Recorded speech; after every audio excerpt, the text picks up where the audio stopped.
Rambo Last Blood is directed by Adrian Grunberg and stars Sylvester Stallone as John Rambo, and this time Rambo has been living the peaceful life since the events of Rambo 11 years ago on his family's horse ranch with his niece. But when she's abducted in Mexico while searching for her father, Rambo has to use his Rambo skills to get her back.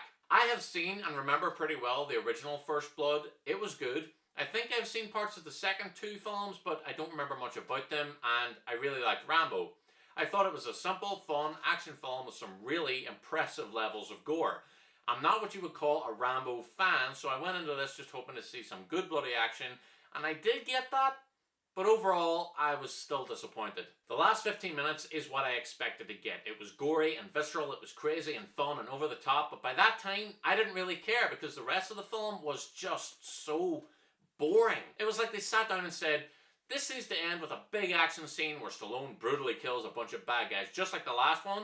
So let's write, whatever, to get the characters into that position. The difference is that part 4 had an engaging story before the big massacre scene at the end. So what you're left with here is the plot of Taken with the Home Alone booby trap set ending of Skyfall, all the while trying to hit a Logan-like tone that very much does not work. Partly because, unlike Wolverine, John Rambo is not a character that has constantly been in our lives the way that Wolverine has, but also because Rambo seemed to reach his appropriate conclusion in the last film, and this feels tacked on. The story is seriously uneven to the point where it feels like the actual movie doesn't even start until the last 15 minutes. There's an hour and 15-minute introductory first act, and a 15-minute concluding second act.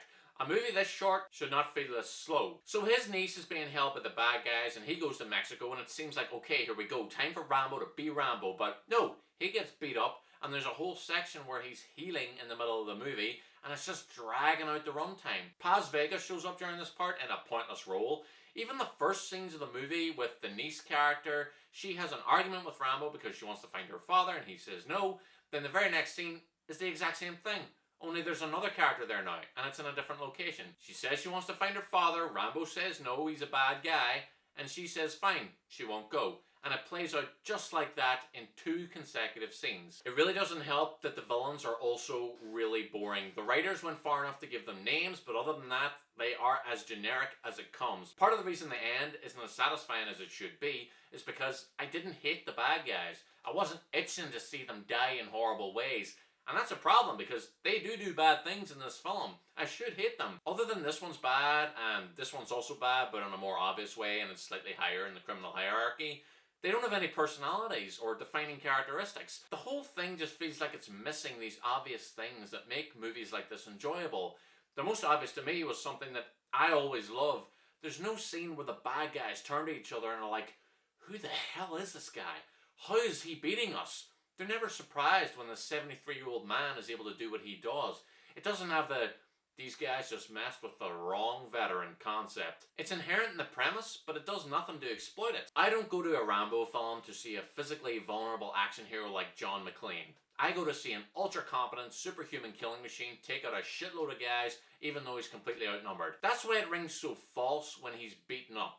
There's a reason they put that scene in the trailer of him surrounded by loads of bad guys, because we expect him to somehow take them all out, but he doesn't. If he had, it would have been the best scene in the film, but instead, he gets horribly beaten, and the momentum of the story screeches to a halt. The scene before it makes no sense either. How does he get spotted, chased down, caught, and cornered so easily by a bunch of street-level thugs? I don't usually talk about things like this, like why did this character do that stupid thing, because usually the answer is, because if they didn't, there wouldn't be a story. But here it's appropriate because this is Rambo. It's like if James Bond actually got blocked from drinking too many martinis and accidentally told the bad guy who he was and that he was a spy. Like maybe in a different movie with a different character and a different history, but not James Bond. The same goes for Rambo. But look, you might say, how was he supposed to get out of that situation? There were way too many guys. To which I would respond, he just kicks the shit out of them Captain America style, or, and this is the most relevant point, you don't write a scene like that in the first place. When I say all that, I'm not talking about First Blood.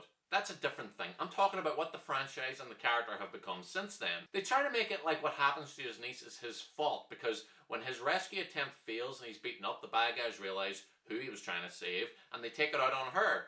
Like, because of who he is and his violent ways, now she must suffer. This doesn't work because, first of all, that makes no sense. But secondly, in the world of this film, Mexico is a place where if you go there, there will be guys with guns just hanging out in street corners, and you will be captured by sex traffickers within about 5 minutes. It reminded me of Dexter. There was always this thing where Dexter would lament the fact that because he's a serial killer, it would lead to bad things happening to the people he's close to, which was always bullshit to me because in the world of that show, they all lived in the serial killer capital of the world, and every character he was close to were cops.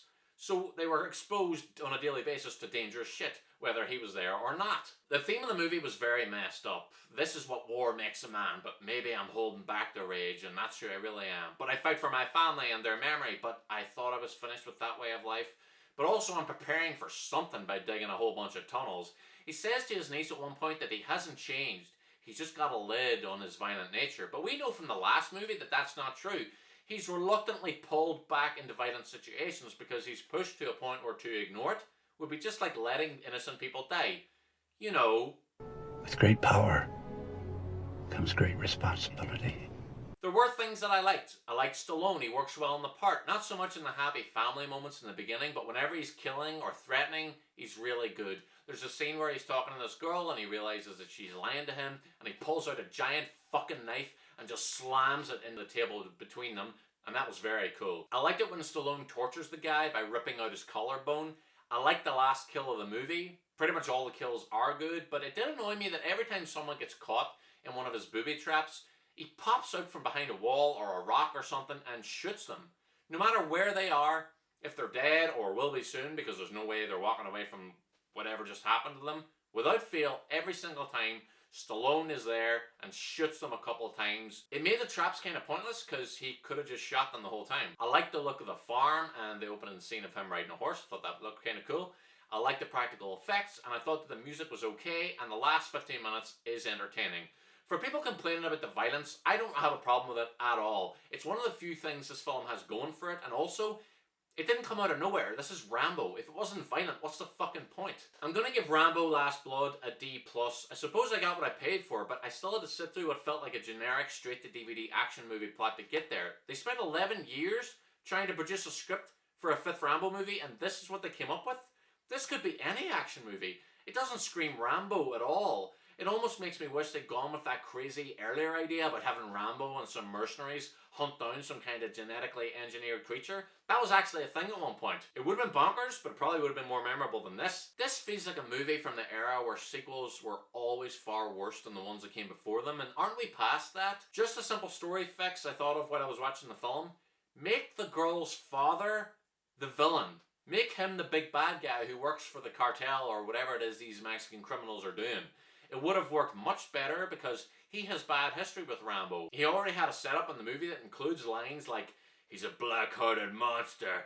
And when we do see him, he is an awful person. He's probably the worst person in the movie in the world. He's terrible. The things he says to his daughter are cartoonishly evil. He just has almost nothing to do with the story. The niece could have been in Mexico for any other reason. I'd say skip it and watch the action scenes on YouTube when they come out. It's that kind of movie. Thank you very much for watching my review. Please like, subscribe, follow me on Twitter at Look to the Movies, comment down below and let me know if you've seen Rambo Last Blood, what you thought of it, if you liked it, disliked it, agree or disagree with any of my points, or if you have any points of your own. I'll be back soon with more reviews, and I will see you then.